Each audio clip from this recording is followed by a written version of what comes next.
Alright, welcome to my presentation about ADHD and our students. My name is Mr. Boucher. My principal came to me and asked me to make this presentation. I thought it would be great to help share information with other educators about ADHD, something that I have, and how to help our students better. But over here I've got a little graphic.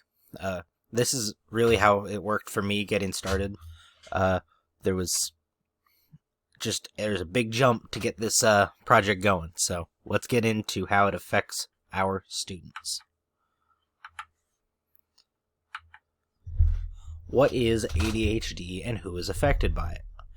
ADHD is one of the most common neurodevelopmental disorders of childhood and is usually diagnosed in childhood into late adulthood. Children with ADHD may have trouble paying attention, controlling impulse behaviors, or being overly active. The IDEA Act lists ADHD as a other health impairment instead of a disability. And another health impairment is having limited strength, vitality, alertness, including a heightened alertness due to environmental stimuli that is result in alertness with respect to the educational environment that, due to chronic or acute health problems such as asthma, attention deficit disorder, attention deficit hyperactivity disorder, diabetes, epilepsy, a heart condition, hemophilia, lead poisoning, nephritis, rheumatic fever, sickle cell anemia, and it affects the child's educational performance. That was a long list of things that don't quite sound like they would go with ADHD, because you mostly think of ADHD as a mental disorder.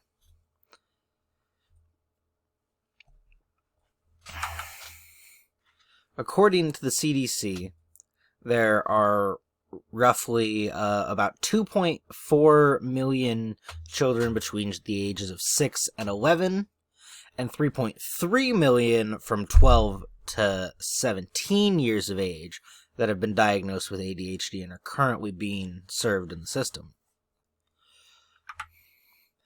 Some characters in media. John Dorian is a classic ADHD from Scrubs. I don't know if you've seen it, but he's a daydreamer, and he has the combined type ADHD, which we will get into in a little bit.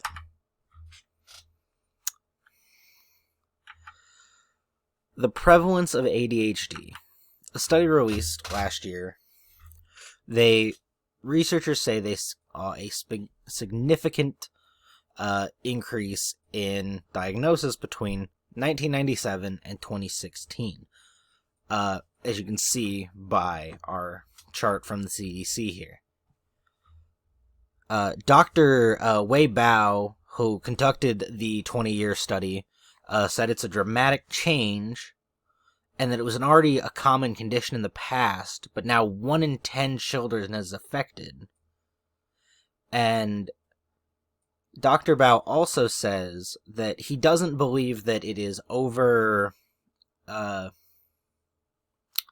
diagnosing of it, is more of it has become more known and open, and more girls are being diagnosed with ADHD because for the longest time it was just young boys mostly.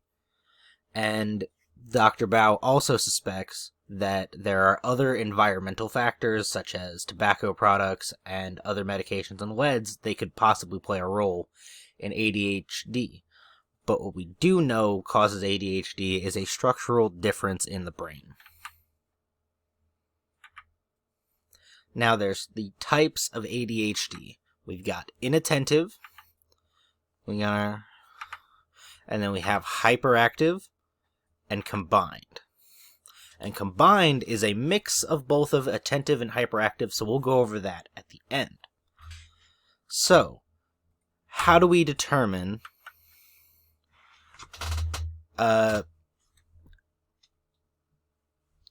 if a child or student has ADHD? So, the Diagnostic Statistic Manual of Mental Disorders, 5th edition, which I will refer to as DSM-5, identifies 18 symptoms of ADHD, 9 of which are inattentive and 9 of which are more focused on the hyperactivity.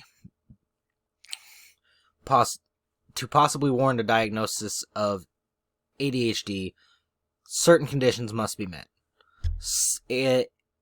Up to age 16, you must exhibit 6 or more symptoms.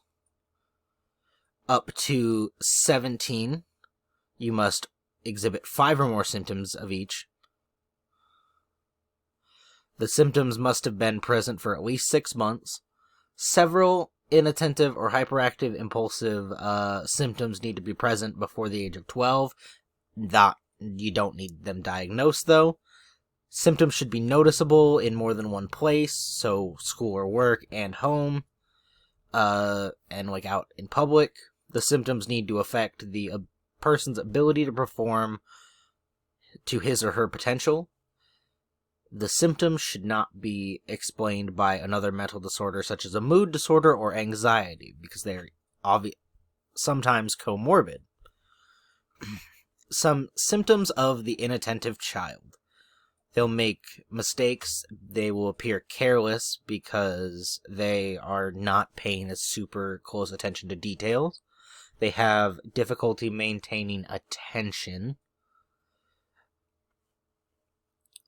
On work, school, or even fun activities. Does not appear to listen to conversations, even one-on-one.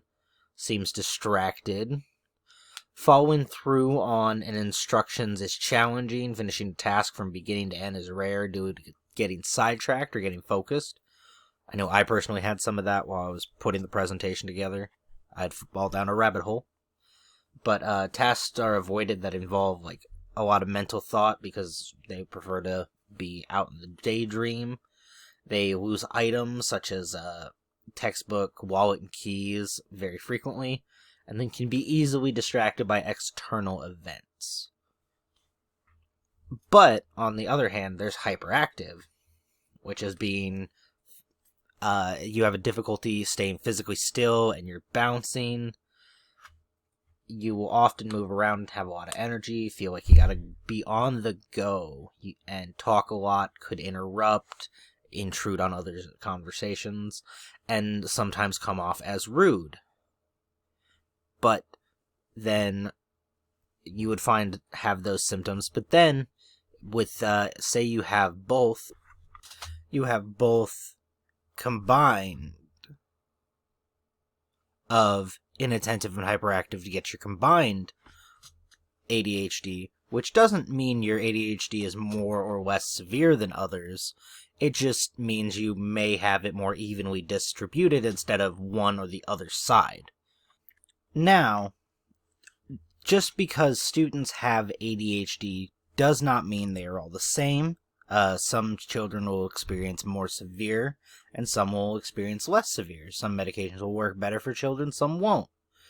And these symptoms of ADHD create a learning environment for the child where they cannot stay focused on their assignments, will not complete their work properly, and make it difficult for students to succeed. But there are some ways that we can intervene not only with students with ADHD, but as a class level as well. When you give your directions, make them clear and simple so no one can really get lost in. Deconstructing tasks, organization, and cooperative learning are 3 essential ways to help in the classroom. By deconstructing your tasks, you provide work breaks, you reduce the length of the assignments, and you allow students to work over a longer pace of time instead of one giant assignment. Staying organized will help students know when things are due, with such as like things as a homework checklist, homework buddies, so they know who they can go to work and help, and also with cooperative learning, where each student has a role and the students with ADHD know how to benefit their group the best. By developing these strong relationships with our students, we can help those with ADHD and without be better students and help them succeed. Thank you. Have a great day.